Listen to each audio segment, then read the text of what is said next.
മഹാരാഷ്ട്രയിൽ തെരഞ്ഞെടുപ്പ് പ്രചാരണം അന്തിമഘട്ടത്തിലേക്ക് നീങ്ങുമ്പോൾ കടുത്ത മത്സരമാണ് ഇരു മുന്നണികളും തമ്മിൽ. കൊണ്ടും കൊടുത്തും പ്രചാരണം മുന്നേറുമ്പോൾ സംസ്ഥാനം ഇതുവരെ കാണാത്ത ആവേശം പ്രചാരണത്തിനുണ്ട്. എൻഡിഎയിൽ പ്രധാനമന്ത്രി നരേന്ദ്രമോദിയും ഇന്ത്യ മുന്നണിയിൽ രാഹുൽ ഗാന്ധിയുമാണ് പ്രചാരണത്തിൻ്റെ പ്രധാന മുഖങ്ങൾ. പ്രധാനമന്ത്രിയെ മുന്നിൽ നിർത്തി 11 റാലികൾ നടത്തിയ ബി.ജെ.പി കേന്ദ്രമന്ത്രി അമിത്ഷാ, ഉത്തർപ്രദേശ് മുഖ്യമന്ത്രി യോഗി ആദിത്യനാഥ് തുടങ്ങിയ ദേശീയ സംസ്ഥാന നേതാക്കളെ എത്തിച്ച് പ്രചാരണം കൊഴുപ്പിക്കുകയാണ്. രാഹുൽ ഗാന്ധിക്കൊപ്പം AICC അധ്യക്ഷൻ മല്ലികാർജ്ജുന ഖാർഗെയും സജീവമാണ്. NCP അധ്യക്ഷൻ ശരത് പവാർ, ശിവസേന നേതാവ് ഉദ്ധവ് താക്കറെ എന്നിവരും പ്രചാരണത്തിൻ്റെ വീര്യം കൂട്ടുന്നുണ്ട്. ആദ്യം വിമതശല്യവും സീറ്റ് വിഭജനത്തെ ചൊല്ലിയുള്ള തർക്കങ്ങളും പാർട്ടികളെ വലച്ചെങ്കിലും പോർക്കളത്തിലിറങ്ങിയതോടെ ആവനാഴിയിലെ ആയുധങ്ങളെല്ലാം ഉപയോഗിക്കുകയാണ് ഭരണപക്ഷവും പ്രതിപക്ഷവും. ഈ സാഹചര്യത്തിലാണ് എല്ലാ തെരഞ്ഞെടുപ്പുകളിലും നിർണായകമായ സർവേ ഫലം പുറത്തുവിടുന്ന ലോക്പോൾ സർവേ ഇപ്പോൾ പുറത്തു വന്നിട്ടുള്ളത്.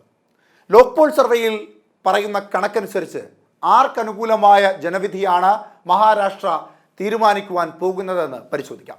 മഹായുതി സഖ്യം നേതൃത്വം നൽകുന്ന NDA ഒരു ഭാഗത്ത്, മഹാവികാസ് അഘാടി സഖ്യം നേതൃത്വം നൽകുന്ന ഇന്ത്യ സഖ്യം മറുഭാഗത്ത്. ആരാകും മഹാരാഷ്ട്രയിൽ വാഴുവാൻ പോകുന്നത്? ലോക്പോൾ സർവേയുടെ കണക്കുകൾ വ്യക്തമാക്കുന്നത് ഇങ്ങനെയാണ്. ഒരു മാസക്കാലം പ്രാദേശിക തലത്തിൽ കൃത്യമായ രീതിയിലുള്ള കണക്കെടുപ്പുകളോടുകൂടി ജനങ്ങളുമായി സംവദിച്ചതിൻ്റെ അടിസ്ഥാനത്തിൽ 288 നിയമസഭാ മണ്ഡലങ്ങളിൽ നിന്ന് 300-ലധികം സാമ്പിളുകൾ ശേഖരിച്ചുകൊണ്ട് 86,400 സാമ്പിളുകളുടെ അടിസ്ഥാനത്തിലാണ് മഹാരാഷ്ട്രയുടെ ജനവിധിക്ക് ശേഷം ആരായിരിക്കും മഹാരാഷ്ട്രയുടെ കിരീടമണിയുവാൻ പോകുന്നത് എന്ന സർവേ ഫലം ലോക്പോൾ സർവേ ഇപ്പോൾ പുറത്തുവിട്ടിട്ടുള്ളത്.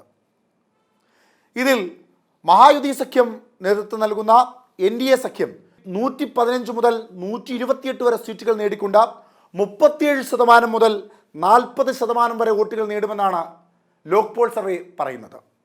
എന്നാൽ ഇന്ത്യ സഖ്യം, അതായത് മഹാവികാസ് അഘാടി സഖ്യം നേതൃത്വം നൽകുന്ന ഇന്ത്യ സഖ്യം, അവർ 151 സീറ്റ് മുതൽ 162 സീറ്റുകൾ വരെ നേടുമെന്ന് സർവേ വ്യക്തമാക്കുന്നു. അതായത് 43% മുതൽ 46% വരെ വോട്ടുകൾ നേടുമെന്ന്. മറ്റുള്ളവർ 5 മുതൽ 14 സീറ്റ് വരെ, അതായത് 16% മുതൽ 19% വരെ. ഇവിടെ മറ്റുള്ളവർ എന്ന ഗണത്തിൽ വരുന്ന വിജയികളെ കൂടി കൂട്ടിച്ചേർത്താൽ പോലും NDAക്ക് ഇന്ത്യ സഖ്യത്തോട് കിടപിടിക്കുവാൻ കഴിയില്ല എന്നാണ് ലോക്പോൾ സർവേ വ്യക്തമാക്കുന്നത്. ഏകദേശം മഹാരാഷ്ട്രയുടെ ഇപ്പോഴത്തെ രാഷ്ട്രീയ സ്ഥിതി പരിശോധിക്കുമ്പോൾ അവിടെ ഇരുകൂട്ടരും ഒപ്പത്തിനൊപ്പമാണ്.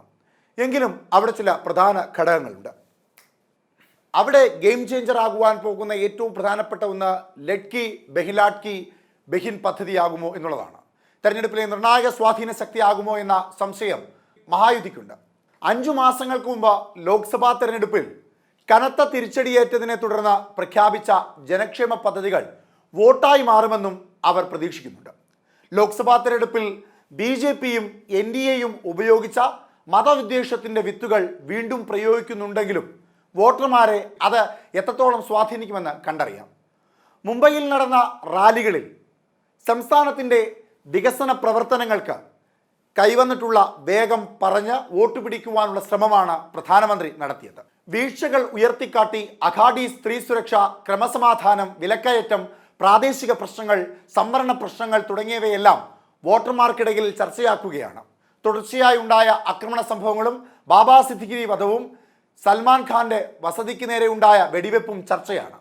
പ്രചാരണത്തിന് 3 ദിവസം മാത്രം ശേഷിക്കെ കാർഷിക പ്രശ്നങ്ങൾ, സംവരണ വിഷയങ്ങൾ തുടങ്ങിയവയെല്ലാം പ്രതിപക്ഷം ആളിക്കത്തിക്കുകയാണ്.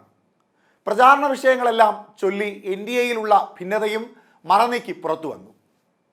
ഈ സാഹചര്യത്തിൽ ആരായിരിക്കും ഇനി മഹാരാഷ്ട്രയുടെ യഥാർത്ഥ മുഖമായി മാറുവാൻ പോകുക എന്നറിയാൻ ദിവസങ്ങളും മണിക്കൂറുകളും മാത്രമാണ് ഇനി ബാക്കിയുള്ളത്.